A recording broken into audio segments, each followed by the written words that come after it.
pessoal. Vamos iniciar mais uma palestra. Obrigado pela presença de vocês.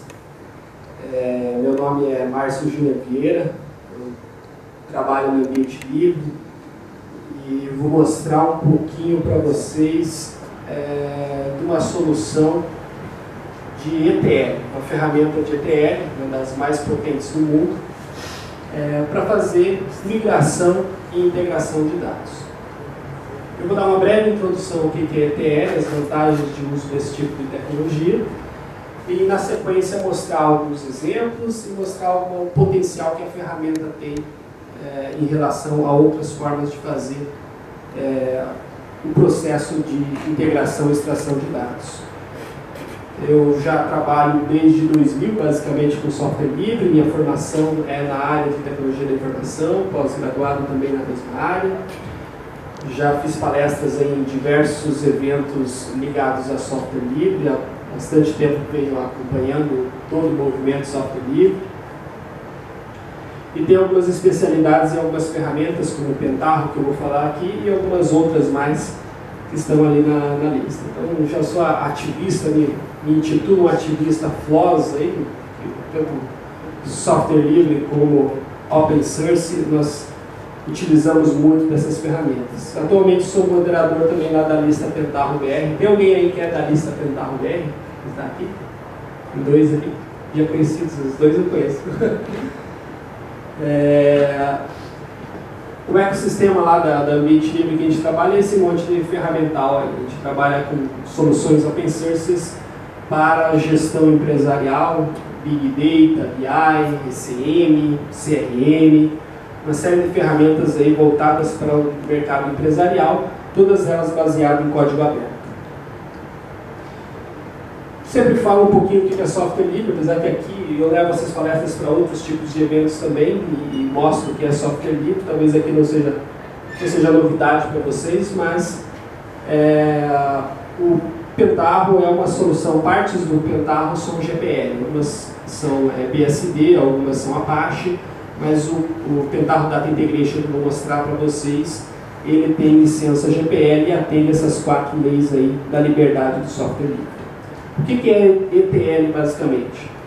ETL é um processo de você extrair o dado de alguma fonte, você pegar um dado de um banco de dados, você pegar um dado de um web service, você pegar um dado de um arquivo JSON, de qualquer local que você tem um dado, você extrair.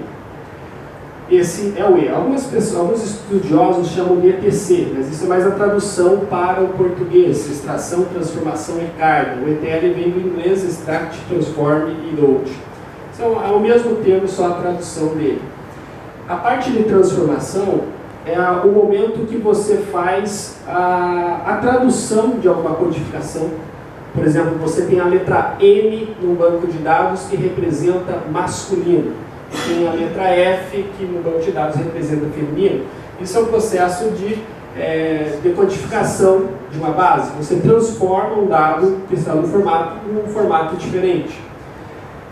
Você pode fazer também cálculos, junção de dados, transposição de dados e uma série de outras transformações que você pode fazer. Um exemplo bem clássico é quando você tem no banco de dados, por exemplo, o nome e o sobrenome em locais diferentes, e você quer juntar essas duas coisas. Estou dando um exemplo bem simples para entender o conceito, para depois a gente ver coisas mais avançadas. E o processo de carga é o processo de você armazenar isso em alguma outra fonte de dados. Peguei no banco de dados SQL Server, gravei no banco de dados MySQL. Peguei no dado MySQL, gravei em código JSON. Peguei um código JSON, vou transformar no XLS ou no CSV, coisas do gênero. Então, o final é a carga de dados de um processo. Então, geralmente, o ETL está vinculado a você ter uma série de tipos de dados lá e uma série de estruturas de dados aqui. Você converter de um tipo para outro. E no meio, na parte da transformação, você vai ter regras de negócio que podem te dizer o porquê de juntar as coisas, para que nesse outro lado. Então você pode pegar tanto dados espaciais, dados OLAP, serviços, bancos de dados, arquivos textos, todo o formato de estrutura de dados que você tenha, é possível de fazer leitura com o Pentaho Data Integration, que é a ferramenta que eu vou falar. Qual que é o desafio de ETL? Você tem uma gama de valores e uma quantidade muito grande de dados. Dados diferentes, estruturas muitas vezes diferentes. Você precisa ter escalabilidade. Vamos dizer, você tem que pegar uma base de dados de 5 terabytes e transformar em vamos dizer assim, esses 5 terabytes está em texto, transformar em uma estrutura de banco de dados em 30 minutos. Você pegar esse dado texto e transformar em estrutura de database, só que são 1.500 tabelas de banco de dados que você tem que fazer isso, você tem pouco tempo para fazer isso, e isso tem que ficar fazendo todos os dias essa conversão. Então você tem que ter escalabilidade. Volume, já falei do tamanho, já estou falando do volume. E a diversidade também. Muitas vezes você tem estruturas de dados diferentes. Pense numa empresa que talvez lá, uma instituição que tem 10 anos de vida. Ela pode ter bancos de dados em Access, pode ter estruturas em COBOL, pode ter bancos de dados em SQL Server, pode ter Oracle, pode ter uma série de tipos de estruturas de dados diferentes. E você precisa trabalhar com essa diversidade muitas vezes. Para isso, as ferramentas de ETL têm uma coisa chamada processamento em paralelo. Elas conseguem pegar dados e dividir em pequenos pedaços. Dividindo essa carga em pequenos pedaços, no que ele chama de pipeline, ele permite fazer execução simultânea. Um exemplo que eu posso dar nisso é que muitas vezes, até quando a gente faz uma consulta no banco de dados, a ferramenta do Pentaho Data Integration, por trabalhar em paralelo, em vez de ele fazer uma consulta e trazer uma tabela lá que tem 1 milhão de registros de uma vez só, e isso pesar para o banco, ele pode fazer 1000 consultas com 100 registros cada um e ter um retorno um pouco mais rápido. E ele faz esse controle de múltiplas conexões dentro do banco. Isso de forma simultânea e para diferentes fluxos. No mesmo momento que ele está lendo um banco de dados, ele pode estar lendo uma planilha eletrônica, ele pode estar gerando um arquivo texto e coisas do gênero. Então ele trabalha de forma paralela. Mas tem tanta ferramenta hoje que lê estruturas de bancos. Por exemplo, eu posso pegar o meu PHP, o meu Python, eu posso pegar uma linguagem de programação e programar isso. Existem classes que facilitam a construção disso. Qual é a vantagem de usar uma ferramenta de ETL ao eu estar programando isso numa linguagem de programação de mercado? A primeira vantagem é que você tem um local mais fácil e rápido para desenvolver isso. Você vai ver que para ler uma tabela, uma planilha eletrônica, por exemplo, é um componente, 2 minutinhos a gente já fez a leitura dela, já está com o dado pronto para gravar no outro local. É mais fácil e você não precisa codificar isso, isso é visual, você faz a construção desse processo de forma visual, você não tem que conhecer uma linguagem de programação. Você tem que conhecer daquela estrutura de dados que você está lendo. Se você está lendo uma planilha eletrônica, ela tem, dentro do documento de planilha eletrônica, ele tem as planilhas, as linhas e as colunas. É isso que você precisa saber. Outra questão é que ela vai seguir padrões. Às vezes, quando você coloca na mão do desenvolvedor, cada um pode desenvolver de um jeito, e talvez aquele jeito não seja o mais performático, não seja o melhor a se desenvolver, está sujeito a bugs e coisas do gênero. As ferramentas de ETL já usam de padrões já estabelecidos e você tem um ETL que vai ter mais performance do que você desenvolver. Geralmente, não 100% do caso, dá para afirmar, mas geralmente você tem uma performance maior do que qualquer estrutura programática. E a execução em paralelo que é a grande vantagem dela. Imagine você solicitar ao teu desenvolvedor, faça um processo de migração desse sistema para esse sistema, mas considere o uso de programação em paralela, porque eu vou rodar isso em 20 servidores distribuídos para que isso seja mais rápido. Então o teu desenvolvedor já tem que ter conhecimentos de programação em paralelo para poder desenvolver. Já complicou muito o processo que aqui já tem pronto. Isso tem a ver com a escalabilidade, acabei de falar de escalabilidade, eu quero jogar esse processo para 10 servidores, no ETL eu consigo fazer essa distribuição.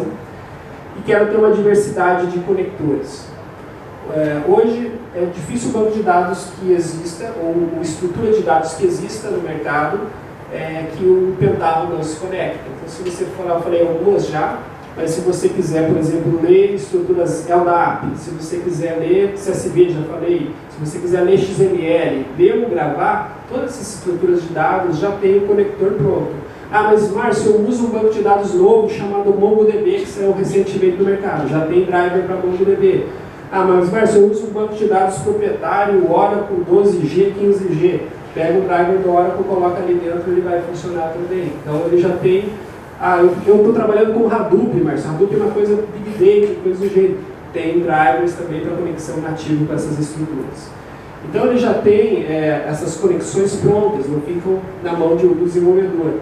Outra questão é reusabilidade. Você pode pegar estruturas já construídas e reusar para outras coisas. E tem um processo de documentação, maior garantia de qualidade do dado, forma de auditar, forma de você auditar o processo, o que eu li numa ponta e o que eu gravei na outra estrutura de dados.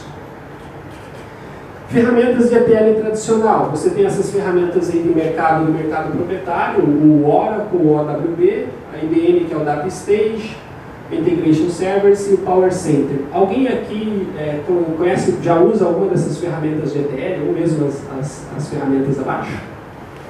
Fora os dois que eu já conheço, né? Não? Ninguém usa essas ferramentas? Ok. Essas ferramentas são ferramentas de mercado. Essa aqui é a melhor que tem no mercado. Ela custa R$120 mil para uma licença para um usuário. Ou é uma ferramenta que é cara, quando você tem outras opções open source. As outras ali têm valores similares, um pouco menores. A Integration Service é da Microsoft ali. Outra IBM Oracle. Ambas também com valores altíssimos e eu considero algumas delas em qualidade pior do que o Pentaho Data Migration. A melhor é a Power Center, ela compete diretamente. As outras duas ali, o Oracle bom para algumas coisas e péssimo para outras coisas. O Talent ali é uma opção também open source que concorre muito na linha da Pentaho. Esse aqui geralmente é um processo o processo de ETL é uma coisa comum em rotinas de BI. O que são Business Intelligence? Você tem uma série de fontes de dados, por exemplo, você tem os dados da sua corporação, você tem o RP, você tem o sistema fiscal, tem o sistema contábil, tem o sistema de RH, uma série de outros sistemas legados, e você precisa ter uma visão gerencial integrando todos esses dados. Então, uma ferramenta de ETL serve para quê? Pegar diversas fontes de dados, sejam elas qual for, ler elas, gravar num banco de dados corporativo chamado Data Warehouse, e esses Data Warehouses são utilizados nessas ferramentas de BI. Então, o ETL surgiu basicamente para essa necessidade de BI, que aquilo lá tem que acontecer ou hora a hora, ou dia a dia. Todo dia um processo automático, lê todos os sistemas, recarrega uma outra base de dados e vai gravando histórico. Por que esse processo? Por que eu preciso gravar duas bases de dados? Que o processo de BI exige o armazenamento do histórico. Pensem no sistema que você tem lá, nome do aluno e sexo do aluno e estado civil do aluno. Imagine isso em qualquer sistema que vocês já tenham trabalhado, a questão do estado civil. A maioria dos sistemas, a questão do estado civil é um campo que, se você altera, ele não guarda história. Então, se o Márcio, em 2010, era solteiro, em 2014 ele é casado, essas pessoas vão lá, atualizam o banco de dados e colocam ele como casado. Se você for fazer uma relação das compras que o Márcio fez em 2010, do seguinte tipo: o que o Márcio comprava, o que os casados compravam em 2010? Ele vai catalogar o Márcio como se ele estivesse casado em 2010. Você tem um erro de banco de dados por uma falta de história. Talvez o meu sistema não precisa disso. As ferramentas de BI vêm para atender essa necessidade de armazenar esses dados históricos e todas as alterações que aconteceram ao longo do tempo, além de ter uma visão gerencial para atender gerentes e analistas da empresa. A ferramenta que eu vou falar, ela surgiu com o nome Keton Project. O Keton, basicamente, a Pentaho adquiriu essa empresa, a Pentaho nasceu, surgiu da junção de diversos software livres, um grupo de empreendedores juntou 8 software livres, basicamente, e criou a Pentaho Inc., que hoje é uma das empresas que está em destaque lá no Gartner, na área de BI, devido à qualidade que ele já está. Eles renomearam essa ferramenta com um nome um pouco mais comercial, chamado Pentaho Data Integration, e ele é responsável por essa fase de ETL. Esse aqui é o desenvolvedor, o Matt Kester, desde 2001, que está ali do meu lado, ele já desenvolve essa ferramenta, ela é bastante robusta, essa ferramenta, já tem mais de 14 anos aí de mercado. E ele atualmente, ele é uma pessoa, isso que é legal para falar no evento de software livre, porque é uma pessoa que estava lá na sua casa, desenvolveu um software livre de ETL, disponibilizou isso na internet, e depois de 4 anos, uma empresa chegou para ele e perguntou se você não quer trabalhar para a gente com aquele software que você desenvolveu de software livre e continuar fazendo o que você faz agora remunerado, recebendo e sendo líder desse projeto dentro da nossa empresa. Foi isso que aconteceu com o Matt Kester, foi um projeto de tempo até de estudo e faculdade. Na verdade, ele criou essa ferramenta para resolver problemas do dia a dia dele e isso acabou se tornando uma coisa que resolveu problemas de muitas pessoas, como se até dentro de um produto comercial de larga escala. O Pentaho tem toda essa infraestrutura. Eu vou falar só de ETL, só dessa parte aqui de baixo. Tem ferramenta para relatório, tem ferramenta para mineração de dados, tem ferramenta para análise, tem ferramenta para criar dashboard, tudo isso num portal visível pela internet, visível por plataformas de celulares e tudo mais. Mas o meu objetivo hoje é falar da parte de integração de ETL, o que ele vai ajudar os desenvolvedores. Se você perguntar, mas quem que usa essa ferramenta, Márcio? Eu não conheço muita empresa, será que é muito utilizada aqui? Não cabe tudo no slide, eu tive que fazer 2, 3 slides, então eu deixei só um com algumas ali referências. Tem empresas, aqui eu tenho algumas empresas mundiais e algumas empresas que a gente conhece no Brasil. Aqui de Curitiba tem uma série delas, tem Caixa Econômica, tem Palarote, tem a TRT Paraná. Existe uma série de empresas aqui utilizando para as mais necessidades adversas que podem existir. Então, apesar do Keton ser uma ferramenta basicamente de ETL, ele permite fazer algumas coisas bem interessantes no dia a dia. Migração entre aplicações de banco de dados. Quem não precisou já chegou, estava desenvolvendo, chegou na empresa, vamos desenvolver a nova versão agora em Python do nosso sistema de RP. Só que ele tinha uma base legada lá de COBOL e teria que converter esses dados, só que o sistema está em produção e no outro dia o sistema vai ter que entrar no ar na outra estrutura. Então você vai ter que migrar à noite e no outro dia tem que estar tudo certinho com os dados históricos na outra base de dados. Hoje é difícil quem começa um sistema do zero sem nenhum dado. O pessoal quer ter os históricos porque eles são importantes para diversas situações fiscais, econômicas, enfim, da regra de negócio. Então, a ferramenta permite fazer essas migrações rapidamente. Permite você exportar dados de banco de dados para texto, como de texto para banco de dados. Quem é desenvolvedor muitas vezes teve a necessidade de eu preciso popular o meu sistema, preciso cadastrar, colocar o meu sistema está funcionando certinho, mas agora eu preciso ter 1 milhão de notas fiscais para testar a escalabilidade dele dos relatórios. Eu preciso ter 30 mil usuários para ver como que está essa relação de acesso usuário-grupos. Então você pode fazer uma carga massiva de banco de dados. Então você pode ir lá e dizer assim, eu quero que gere 2.000 Márcios com o nome Márcio 1, Márcio 2, Márcio 3, Márcio 4, Márcio 5, ele vai criando isso tudo dentro da sua base de dados. Ele gera a sua base de dados, claro, com base em uma regra que você apresentar para ele. Data cleansing. O que é data cleansing? Data cleansing é uma área que você faz basicamente tratar o dado, qualificar o dado ou fazer limpeza de banco de dados. Nota fiscal eletrônica, você tem obrigatoriedade de mantê-la por 5 anos dentro da sua base de dados. Se você quiser limpar, o que você vai limpar? De vez em quando você vai lá e faz um select na base, dá um delete? Não, você pode deixar uma rotina automatizada para ficar fazendo essa limpeza. Logs, tabelas de logs. Para que a gente usa log? Log é mais para a gente analisar, depende da regra de negócio, mas muitas das vezes é para você analisar o que aconteceu ontem, anteontem, algum bug, alguma situação que aconteceu, então você vai armazenando logs para quando você precisar fazer alguma tratativa, você ter mais informações. Precisa guardar logs mais de um ano? Talvez não seja necessário, então você pode fazer essa limpeza automatizada também. Outra questão é a qualidade do dado. Quem é um pouquinho mais antigo, igual eu, aí, vai lembrar que o CEP tinha somente 5 posições há uns 10 anos atrás. O RG e o CPF eu não me lembro de ter mudado muito a estrutura, mas o CEP é o caso, ele era só 5 numerações. Pense também no telefones, essa é uma coisa mais recente, os telefones celulares de São Paulo, recentemente receberam mais um 9 na frente.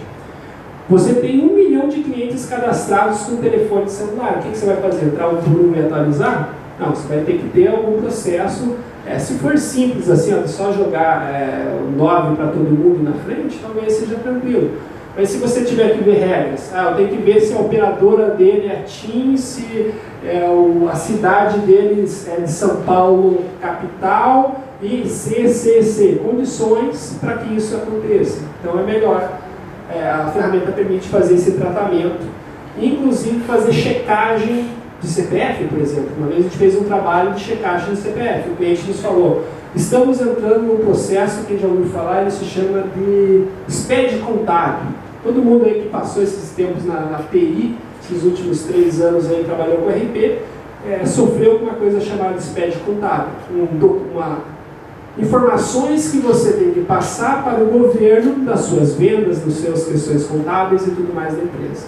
Só que você tem que passar o CNPJ da empresa que comprou e a empresa que vendeu correto. Se você mandar alguma coisa errada, não vai validar o arquivo, você não vai conseguir fazer entrega. Como que você vai fazer uma validação em massa se os CNPJs estão certos, se os CPFs estão certos? Você pode criar uma rotina, fazer todo o tratamento, pegar inclusive se tiver o e-mail da pessoa dentro da base, já disparar o e-mail automaticamente solicitando a correção daquele CPF para que ele te encaminhe isso, ou entre numa página da internet ou informe isso ou coisa do jeito. Então você pode fazer uma série de coisas. Estou falando de situações bem reais que aconteceram. Integração entre aplicações. Tem gente que usa integração entre aplicação. Eu tenho meu CRM, à noite eu carrego todos os dados que eu vendi no CRM para o meu RP para gerar notas fiscais. O que o Pentaho Data Integration tem da aplicação? Ele tem 4 aplicações, 4 softwares dentro do conjunto dele. O Spoon, que é uma ferramenta gráfica onde você vai desenhando, arrastando componentes e desenhando o teu processo de ETL. O PAN, que permite fazer a execução disso por linha de comando. Você fala assim, preciso de uma interface gráfica para executar o Pentaho Data Integration? Não, você precisa ter um servidor que rode Java, que a ferramenta é baseada na tecnologia Java. Pode ser o Java da Oracle, como pode ser o Java OpenJDK. O Kit, que é uma ferramenta que executa jobs. O que são jobs? Você pode agendar esses jobs, que chama, é o termo que o pessoal usa, schedular, colocar no schedule, agendar basicamente. Isso e deixar executando. Todo dia, coloca no Chrome do Linux, todo dia às 11 horas da noite vai disparar aquele processo de integração de dados. E assim por diante é o Kit. O Carter, ele já é uma ferramenta para fazer processamento distribuído entre aplicações. Nós tínhamos um cliente que demorava 15 dias para fazer um processo de ETL. 15 dias lendo a base de dados dele COBOL e gravando dados. Eram alguns terabytes de dados numa infraestrutura bem precária de servidores. Então ele ficava 15 dias processando a estrutura de um lado para o outro. O que o cliente falou assim? Preciso melhorar isso. A gente falou assim, então vamos trocar equipamento. Ele falou, não tenho muitos equipamentos, não tenho condição de comprar equipamento novo, mas eu tenho mais uns 4 ou 5 servidores mais antigos que eu posso disponibilizar para esse projeto. Então vamos fazer o seguinte, vamos clusterizar. Vamos jogar parte do processo para cada lado e o Carter é responsável por isso. Então se estava demorando o teu processo lá 15 dias, pode ser com 4 servidores, a gente não é uma conta exata, dividida por 4, mas você pode dividir até 4 vezes aí o tempo de processamento dessa infraestrutura, usando esses servidores, inclusive servidores de menor porte. Você precisa algumas ferramentas daquelas outras que eu falei lá de mercado, o que eles fazem? Compre um servidor melhor, compre mais memória. Então, tem gente comprando esse servidor, compra a ferramenta, paga 120 mil reais, e chega daí para instalar a ferramenta, o fornecedor diz, não, essa máquina não é compatível, você vai ter que comprar mais um servidor de 70 mil reais para conseguir executar isso que você quer. Então, tem aquelas armadilhas do hardware, né? Com um servidor de 70 mil reais eu faço muito mais coisa do que faz aquelas ferramentas lá. Aqui está uma visão do SPU, que é o ambiente gráfico. Então ele funciona dessa forma. Aquela parte lá de cima, lá que está Get Customers, lá, ele está pegando dados de um banco de dados e ali dentro eu escrevo um SQL do qual dado que eu quero trazer daquele banco. No outro ele está lendo um arquivo de zip codes ali, que são CPFs lá desculpa, CEPs, basicamente códigos de igual CEP nosso aqui, de um arquivo texto, e ele faz o quê? Através da cidade, faz uma junção e grava no outro database. Por exemplo, eu tinha o endereço da cidade, mas não tinha o CEP, ou tinha o CEP e não tinha o nome da rua. O CEP é uma coisa que muda muito. Às vezes o CEP de cada pedaço da rua, dependendo do número, ele tem se alterado ao longo dos anos. Então é uma maneira de fazer integração. Quais são os passos dentro do Pentaho Data Integration? Você tem uma rotina chamada transformação. O que é isso? Você tem uma rotina e coleção de passos. Cada caixinha daquele é um passo dentro do teu processo de ETL, onde o primeiro passo é a tua fonte de dados, da onde que você vai ler os seus dados. O último passo representa onde que ele vai sair. E não necessariamente precisa ser somente um passo de leitura. Posso ter 10 passos de leituras e agrupar eles dentro do meu processo de ETL. E também eu posso ter diversas estruturas de saídas. O mesmo arquivo que eu gravei em ODS, eu também quero gravar em XLS, porque eu vou mandar para a comunidade de software livre ODS e vou mandar para a comunidade de software proprietário em XLS. Digamos assim um exemplo. Pode ser colocados várias fontes de saídas e é recomendado sempre você fazer uma transformação para a carga de cada tabela facto quando se fala de estruturas de BI. Essas caixinhas são chamadas, aquele processo inteiro é chamado de transformação. Cada caixinha, cada quadradinho desse aqui é chamado de steps. A última vez que eu contei, acho que tinha 188 steps diferentes dentro do Pentaho Data Integration. O que cada um step desse faz? Por exemplo, ler banco de dados é um step. Ler XML é um outro step. Transformar um dado texto em binário é um outro step. Fazer um cálculo é um outro step. Tinha 188, na última versão entrou mais uns 25, deve ter mais de 200. E foi criada uma coisa chamada Marketplace, que qualquer pessoa pode desenvolver um novo plugin e colocar nesse Marketplace, que dá mais ou menos mais uns 100 steps diferentes.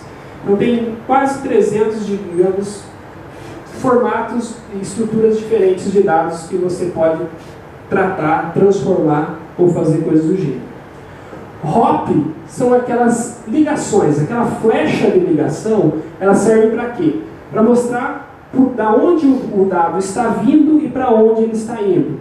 Então, o dado está entrando lá naquele read produtos, lá que está pegando o CSV, e passando por esse, eles chamam de stream de dados, que é um hop. Pense, imagine um cano levando água. É um cano levando dados, que vai passando dado.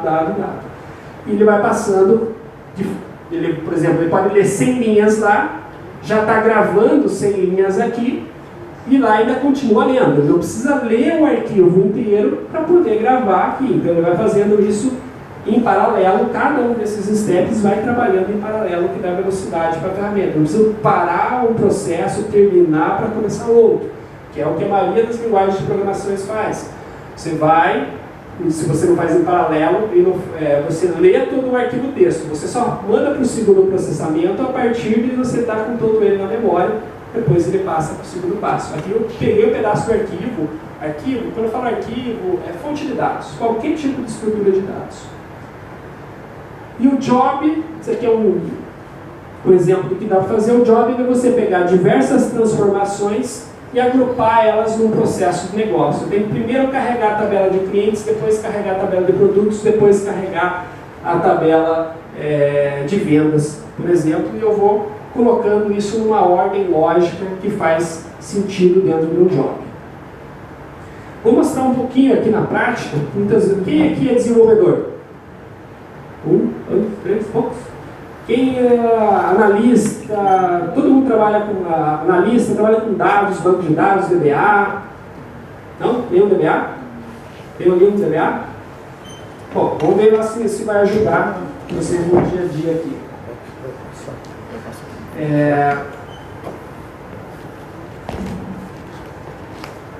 Aqui está o Pentaho Data Integration aberto, tá? Vou colocar isso aqui.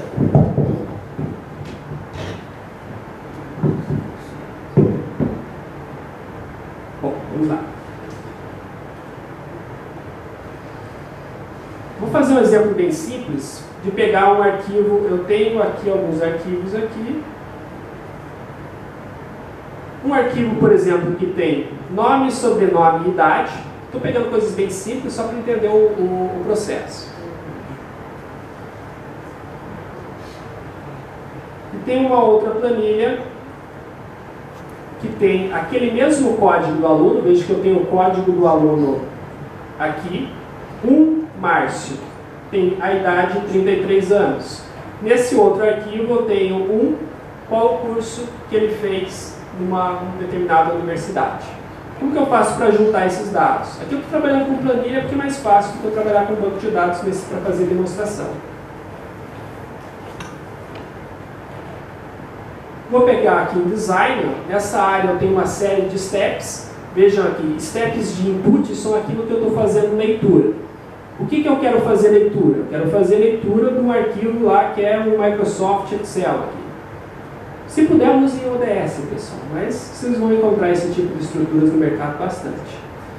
Dá 2 cliques nele aqui, dá um navegar, pega o seu arquivinho lá, base de alunos. Peguei um arquivo de XLS aqui, dei um adicionar, digo qual que é o padrão dele, lá, o Excel 97, 98, 2000, 2003, todos os tipos aí de padrões. E disse que eu posso ler mais de um arquivo de uma vez só. Estou lendo só um. Venho aqui e digo qual que é a planilha. Dou um get aqui, ele lê todas as planilhas que estão dentro do arquivo e me traz a lista das planilhas. Seleciono a planilha que eu quero ler e dou um OK. Clico aqui em Fields e dou um get Fields for Whom. Ele me traz todos aqueles campos através da primeira linha que foi identificada. Se eu dar um preview Rules aqui, eu consigo já ver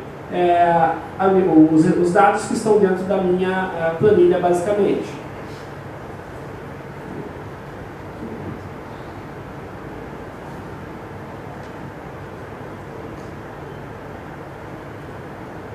Vamos aqui dar um preview aqui. Melhor ver aqui. Se der um preview, pronto. Já estou enxergando os dados que estão naquela planilha, já está dentro do meu stream aqui para fazer o próximo passo. Beleza, vocês viram que eu tenho aqui, na planilha, o nome e o sobrenome. Eu quero juntar isso aqui no nome completo. Então eu vou colocar um outro step aqui na frente. Para me juntar o nome completo, eu vou ter que colocar um espaço em branco. Então eu vou criar uma variável, vou falar igual se estivesse programando aqui. Eu vou criar uma variável constante. Tem um componente que se chama constante, digo que o dado vai sair daqui, vai vir para cá. Aqui eu vou chamar uma constante chamada espaço do tipo string. E nesse espaço eu vou colocar um valor, um espaço em branco. Vou dar um OK. Se eu dar um preview nesse momento aqui, eu vou ter quais campos? Além de ter os campos código, nome, sobrenome, idade, eu acabei de criar mais uma coluna chamada espaço, que está com espaço em branco. Agora eu posso chamar um outro step. Veja que eu posso filtrar rapidamente aqui para achar o que eu preciso. Coloco o calculator aqui na frente, ligo ele através aqui do processo. Vou diminuir um pouquinho isso aqui para ficar mais fácil a parte visual. Aqui dentro eu faço qualquer tipo de cálculo. Vou chamar de nome completo e vou fazer um cálculo. Vou chamar A mais B mais C. Veja que tem uma série de tipos de cálculos. Eu quero, por exemplo, transformar o minúsculo em maiúsculo, maiúsculo em minúsculo, tirar caracteres enter dentro do texto, tirar escapes de HTML, enfim, uma série de tipos de cálculos diferentes. Eu vou pegar um bem simples, A mais B mais C. Deixa eu controlar o tempo aqui, eu tenho Mais um tempinho, vamos lá. Vou pegar o nome, mais um espaço em branco aqui e mais o sobrenome, vou dizer que é do tipo string. E parece que eu estou programando, só que de uma forma já toda pré-modelada e sem uma linguagem pré-definida. Se eu dar um preview aqui nesse momento, veja que eu tenho ali todos os campos que eu tinha anteriormente, mais um outro campo chamado nome completo. Vou dar um fechar aqui e ok. Vou fazer a mesma coisa, vou dar um Ctrl+C e Ctrl+V aqui do lado, copiar esse aqui e vou ler aquela outra tabela. Agora eu preciso juntar isso com o curso, eu preciso saber de que curso que é cada aluno. Isso aí poderia estar numa outra base de dados, num outro arquivo, o que fosse. Então eu venho aqui, faço novamente, vou deletar essa daqui e vou navegar e pegar aqui, ó, base aluno cursos. Vou adicionar ele aqui, vou pegar a planilha, acho que é a mesma planilha que está aqui, o mesmo nome, ok. E vou ler os campos dela que são um pouquinho diferentes. Vejo que tem uma série de outros campos ali que eu posso trabalhar, outras informações. Eu estou pegando as mais básicas. Vou pegar isso aqui, eu preciso fazer uma junção desse processo agora com esse processo. Se eu der um preview aqui, ó, vejam que eu tenho os mesmos campos. Ó, o código do aluno, o curso que ele fez. Só que estão extremos diferentes. Para eu juntar dois dados, uma regra básica é que eu tenho que ordenar eles.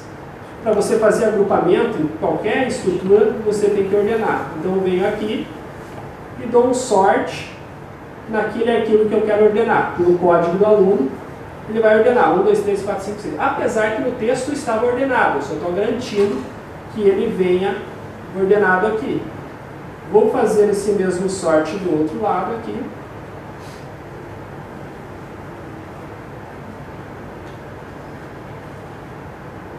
E vou pegar o mesmo campo código. Ok.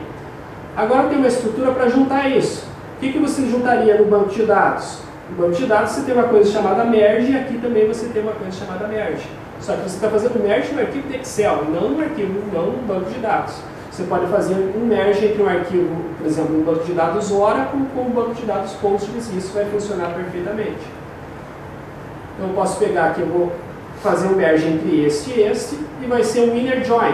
Quem conhece banco aí sabe que inner join vai pegar todos os de um lado, todos do outro e juntar pela essa estrutura de código que eu estou falando aqui. Ele dá um aviso só que tem que estar ordenado. Você dá um preview. Veja que eu tenho aqui o nome Márcio, o sobrenome Márcio e agora tem um dado de file aqui desse lado. Vou dar um fechar aqui. Agora vem a parte mais legal. Vou selecionar os campos que eu quero gravar em alguma outra estrutura. Eu fiz uma brincadeirinha ali. Vou selecionar aqui quais arquivos que eu quero mandar para lá. Eu quero só mandar o código, o nome não quero, o sobrenome não quero, porque eu já tenho o nome completo. A idade, esse outro código eu já gravei lá em cima, espaço também não preciso. Quero gravar o código, a idade, o nome e o curso dessa pessoa numa outra estrutura. Então, ok. Daí vem aquele camarada e me diz assim, ó, eu quero gravar no banco de dados do MySQL, me grave no MySQL. Você está lá, desenvolvedor, fazendo ETL e precisa fazer o que te manda. Então eu tenho que vir aqui, jogar um table output, arrasto para cá, eu vou dizer que eu vou gravar. Eu já montei uma pré-conexão aqui com um banco de dados MySQL. Aonde que eu montei isso? Vou mostrar aqui. Para montar a conexão, eu só tenho que dizer esses parâmetros aqui.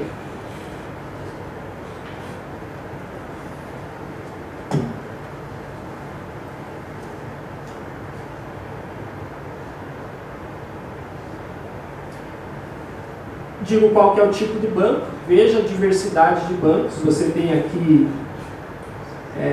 desde banco de dados proprietários até banco de dados livres dos mais diversos tipos diferentes. Coloca os parâmetros de banco, igual qualquer conexão que você faria em qualquer programação. E esse componente fica liberado aqui para você. Eu posso criar uma tabela aqui agora. Vou dizer que a tabela se chama alunos teste 2. Clico em SQL, ele já me mostra qual que é o create table para criar aquela tabela. Dou execute, acabou de criar a tabela do MySQL. Dou fechar e dou OK. Faço esse processo de execução aqui manda executar, ele foi lá e gravou. Aqui ele mostra quantos dados trafegaram dentro desse processo DTL. No caso, eram 5 registros que ele gravou no SQL. Se você entrar no teu MySQL, vai estar lá tanto a tabela como aqueles dados que a gente acabou de juntar. Vou pegar aqui o localhost, eu gravei nesse database aqui, deve ter uma tabela teste 2, alguma coisa aqui, aluno teste 2, você dá um select, dá lá os dados lá. Mas daí vem um cara e diz assim, eu tenho que mandar em arquivo CSV. A gente vai fazer isso até dar o tempo da palestra, a gente vai ficar com um cara incomodando a gente, pedindo um formato de dado diferente. Então eu vou aqui no output e vou pegar aqui uma saída text file output, vou arrastar para cá, ele me pergunta se vai distribuir ou copiar, eu vou copiar os dados para cá, então vai o mesmo dado que vai para uma fonte, vai para outra fonte também. Eu venho aqui, dou o nome do arquivo, vou aqui no Flissol, vou chamar ele de flissol.csv, está dentro de uma pasta ali, digo quais campos eu quero mandar, quero esses campos, separado por ponto e vírgula, e os textos separados por aspas dúplas. Dou um OK, mando executar de volta, dou um launcher, sim, e venho aqui, tem o arquivo flissol.txt, que se eu abrir no meu gedit já tem o dado lá do texto. Mas sempre tem alguém querendo me derrubar, daí vem alguém e pede um posts, eu faço a mesma coisa, joga a tabela do posts. Alguém pode pedir em XLS, eu vou pular do posts ali porque eu não vou conseguir acessar aqui o posts na estrutura texto, vai demorar um pouco. Vou pegar aqui o XLS, não, XML. Vou jogar aqui no XML, cadê o XML output? XML output. Por que eu coloquei uma entidade de classe? Às vezes você tem que mandar esse dado para a tua associação, que ela está fazendo uma promoção dos funcionários, dos alunos, enfim. Você vem aqui, seleciona o XML, vou chamar de, pegar na pasta Flissol aqui, chamar de flissol.xml, vou dar um OK. XML tem algumas características. Qual que é o nome dos elementos? Os elementos vão ser alunos. E qual que vai ser o nome do elemento que vai vir? Aluno. Venho aqui, dou field, dou get fields, pegou o campo, dou OK. Faltou alguma coisa aqui. Está faltando aqui um elemento chamado data. Vou dar um OK. Tem alguma coisa faltando. Vou pedir para ele abortar aqui. Deixa eu ver o que ele fez.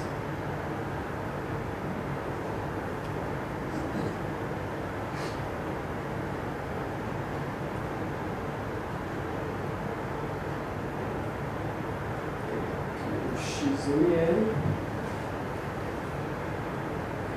XML output. Jogar para cá. Vou pegar de novo o arquivo Flissol. Isso que dá, não lê a mensagem na hora que ela me falou, você quer sair? Eu falei sim. E saí sem salvar. Alunos, aluno, um get field, eu só tenho que dizer isso aqui, para quem conhece XML, você tem que dizer se é um elemento ou é um atributo. Se eu não disser isso, ele não vai conseguir gerar o arquivo para mim. Vou dar um salvar, vou dar um executar. Já tem um arquivo chamado, estou começando a encher de arquivos aqui, o flissol.xml, que se eu abrir com o editor de texto, está lá o arquivo que eu estou XML. E assim por diante, eu posso ter, um exemplo que eu trouxe aqui, gravando isso em diversas estruturas diferentes. Veio um camarada do desenvolvimento web, quem desenvolve web aí? Qual que é a estrutura de dados mais usada na web? Vamos ver se já está usando as melhores práticas aí. Oi? Não, dentro pensando só no ambiente, você só tem o teu browser. Onde os dados, como você armazena os dados? Pode eu responder também, ajuda ele. Dentro do navegador. JSON, exatamente. Então você quer gerar um JSON, tem um componente ali chamado JSON. Ele já gera a estrutura dentro do JavaScript, na estrutura JSON você faz toda a leitura, que é o que mais está sendo usado aí de dados armazenados dentro do browser. Se veio alguém de Java, ele vai querer um arquivo serializado. Você tem o serializate file. Se vem um cientista de dados, ele vai querer alguma coisa no MongoDB e assim por diante, assim vai. Existem muitas estruturas de dados e aqui eu dei alguns exemplos. Já falei da clusterização, já falei do agendamento. Uma coisa que eu gostaria só de deixar de última mensagem daí, é que essas ferramentas também se integram com todas as estruturas de Big Data. Hoje se fala muito em Big Data, uma dessas palavras-chave mais faladas do mundo. Se paga muito bem para quem sabe trabalhar com isso. E se você quiser começar de uma forma de não, ainda sem... É bom conhecer todas as infraestruturas de todas essas ferramentas. Mas o Pentaho Data Integration se conecta a todas essas infraestruturas. Cassandra, MongoDB, Cloudera, Hortonworks, que é muito famoso também, a Apache HBase, que são estruturas, a maioria delas, como o nosso colega falou, do SQL, nesse caso, sim, daí já são estruturas do SQL. E o Pentaho Data Integration acessa elas com a mesma facilidade que acessa as ferramentas que você já conhece tradicionalmente. E a gente diz que o Pentaho Data Integration consegue orquestrar uma estrutura de Big Data. Você consegue ler um dado lá no teu Hadoop e transformar ele em dados JSON para colocar num gráfico de um painel na internet para as pessoas ficarem acessando essa página, trazendo dados direto de uma estrutura Cassandra, por exemplo. E isso de uma forma bastante rápida e fácil. Além de também acessar, tem plugins específicos para a área de data mining que cresceram muito, que acessam ferramentas de data mining igual é o Weka, que fazem mineração de dados. Por exemplo, descobrir que o perfil das pessoas que vêm no FreeSol são pessoas de tal idade e compram tal produto. Daí eu ia trazer ser patrocinador e vender aquele produto aqui para vocês dentro do FreeSol, desde que faça uma mineração em cima de características. O Kettle tem um marketplace para vocês para vocês baixarem plugins. Lá tem 188, mas dentro desse marketplace existem diversos outros plugins. Amanhã sai um novo banco de dados, o desenvolvedor vai lá, cria um plugin, coloca dentro daquela estrutura, já fica disponível para todo mundo utilizar. Essa palestra já está disponível no meu blog, vou passar o link dela, tem todos os links dos materiais, os principais materiais que você pode ler sobre esse tipo de ferramenta, as principais referências, tem uma documentação sobre todos os steps, todos aqueles 188 steps que são os nativos da ferramenta estão documentados, na língua inglesa, mas bem documentados, em sites específicos ali. O local em que está a palestra está no SlideShare do Ambiente Livre, lá no SlideShare/Ambiente Livre, mas pode acessar ali pelo meu blog, ali, blogambientelivre.com.br/Márcio. Lá sempre estou publicando uma série de informações sobre BI, Big Data, Data Scientist e coisas do gênero. E convido vocês, quem quer trabalhar nessa área de BI, para o Pentaho Day. Vai acontecer o Pentaho Day de 15 a 16 de maio, aqui em Curitiba, na Universidade Positivo. Esse evento já está com mais de 450 pessoas inscritas. As melhores pessoas do Brasil que trabalham com o Pentaho vão estar nesse evento palestrando e levando bastante conhecimento. São 34 palestrantes aí de diversas áreas do mundo, inclusive alguns da própria Pentaho vão estar presentes. Muito obrigado, acho que não tem espaço para perguntas, que eu usei todo o meu tempo ali, mas eu vou estar aqui do lado, aqui na porta do evento, eu tiro dúvidas para quem tiver qualquer tipo de dúvida. Muito obrigado aí pelo tempo que vocês cederam para vir aqui.